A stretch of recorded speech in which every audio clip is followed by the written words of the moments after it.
அண்மை செய்தியை பார்த்துக் கொண்டிருக்கிறோம். வேட்பு மனுக்களை திரும்பப் பெறுவதற்கான அவகாசம் நிறைவடைந்திருக்கிறது.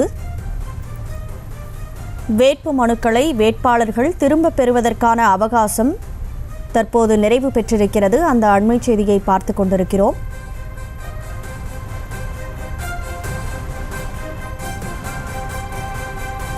தமிழ்நாடு மற்றும் புதுவையில் வேட்பு மனுக்களை திரும்பப் பெறுவதற்கான அவகாசம் நிறைவு அடைந்திருக்கிறது. கூடுதல் விவரங்களை வழங்குவதற்காக செய்தியாளர் ராஜேஷ் இணைப்பில் இருக்கிறார். வணக்கம் ராஜேஷ், முழு விவரம். கனிமொழி வணக்கம். தமிழகத்தில் தாக்கல் செய்யப்பட்ட அந்த வேட்பு மனுக்களை திரும்ப பெறுவதற்கான அவகாசம் நிறைவுற்றிருக்கிறது. 3 மணியுடன் இந்த அவகாசம் நிறைவு பெற்றிருக்கின்றது.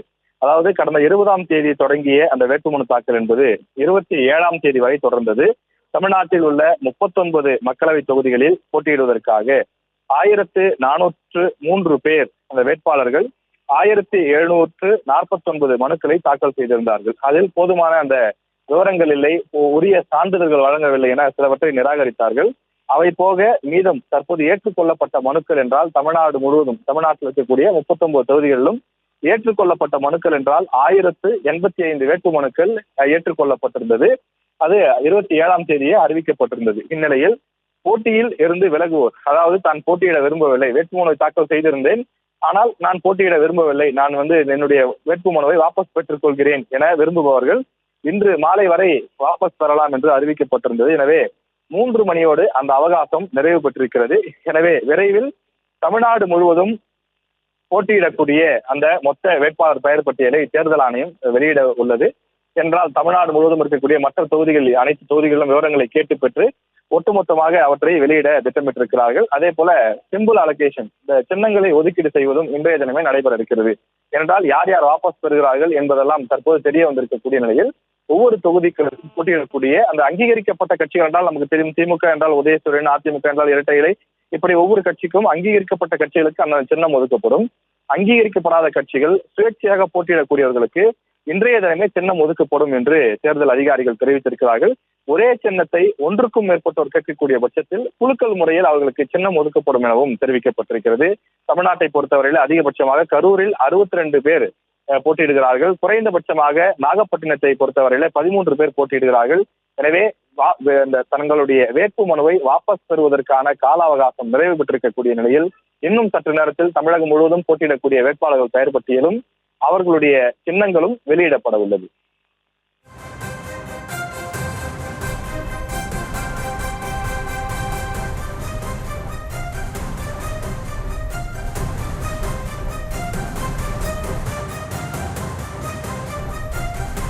வேட்புமனு திரும்பப் பெறும் அவகாசமானது நிறைவு பெற்றிருக்கிறது.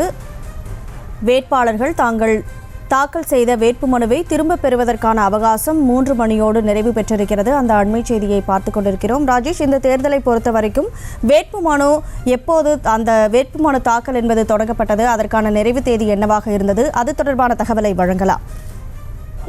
நிச்சயமாக தமிழ்நாட்டில் இருக்கக்கூடிய 39 தொகுதிகளிலும் இந்த வேட்புமனு தாக்கல் என்பது கடந்த 20ஆம் தேதி தொடங்கியிருந்தது. 20ஆம் தேதி முதல் 27ஆம் தேதி வரை அந்த 7 நாட்கள் வேட்புமனுக்கான அவகாசம் என்று கொடுக்கப்பட்டிருந்தது.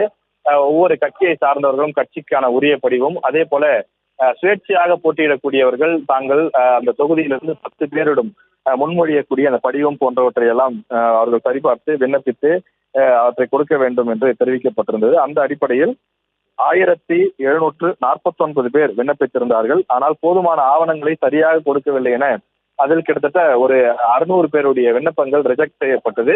இந்த நிலையில் 1085 பேர் தற்போது அந்த வேட்புமனுக்கள் மட்டும் ஏற்றுக்கொள்ளப்பட்டிருக்கிறது. இந்த ஏற்றுக்கொள்ளப்பட்ட அந்த வேட்புமனுக்கள் அவர்களுக்கான சின்னங்கள் ஒதுக்குவதற்கான பணியில் தேர்தல் ஆணையம் ஈடுபட்டு வருகின்றது.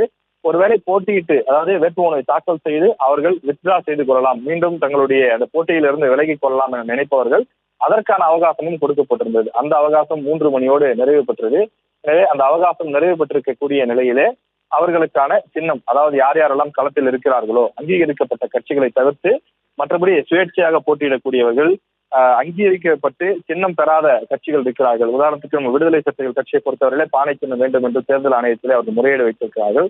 எனவே விடுதலை சிறுத்தைகள் கட்சிக்கு என்ன சின்னம் ஒதுக்கப்பட இருக்கின்றது உள்ளிட்ட பல கேள்விகளுக்கும் இன்னும் சற்று நேரத்தில் பதில் கிடைக்கும் என எதிர்பார்க்கப்படுகின்றது. அதே போல சுயேட்சையாக ஒவ்வொரு தொகுதிகளும் 39 தொகுதிகளிலும் நூற்றுக்கணக்கான நபர்கள் போட்டியிடுகிறார்கள். அவர்களும் ஒவ்வொருவரும் ஒவ்வொரு மாதிரியான சின்னம் எங்களுக்கு வேண்டும் என்று கோரிக்கை வைத்திருக்கிறார்கள். எனவே அவர்களுடைய கோரிக்கையெல்லாம் பரிசீலிக்கப்பட்டு இன்னும் சற்று நேரத்தில் அந்த அறிவிப்பு வெளியிடப்படும் என எதிர்பார்க்கப்படுகின்றது. எனவே இந்த விஷயத்தை பொறுத்தவரையில் தேர்தல் மிக தீவிரமாக அந்த பணிகள் ஒவ்வொரு புறம் அரசியல் கட்சிகள் செய்து வரக்கூடிய நிலையில தேர்தல் ஆணையமும் தேர்தலை நடத்துவதற்கு தேவையான அத்தனை ஏற்பாடுகளும் செய்து கொண்டிருக்கிறது. அந்த வகையில் வேட்பு மனுவை வாபஸ் பெறுவதற்கான அவகாசம் நிறைவு பெற்றிருக்கிறது.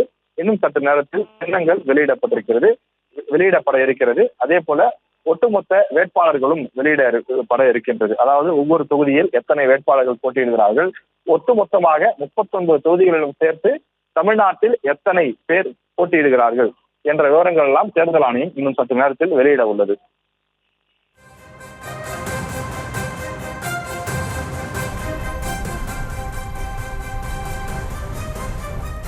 விவரங்களுக்கு நன்றி ராஜேஷ். செய்திகளை உடனுக்குடனும் துல்லியமாகவும் தெரிந்து கொள்ள சப்ஸ்கிரைப் பண்ணுங்க.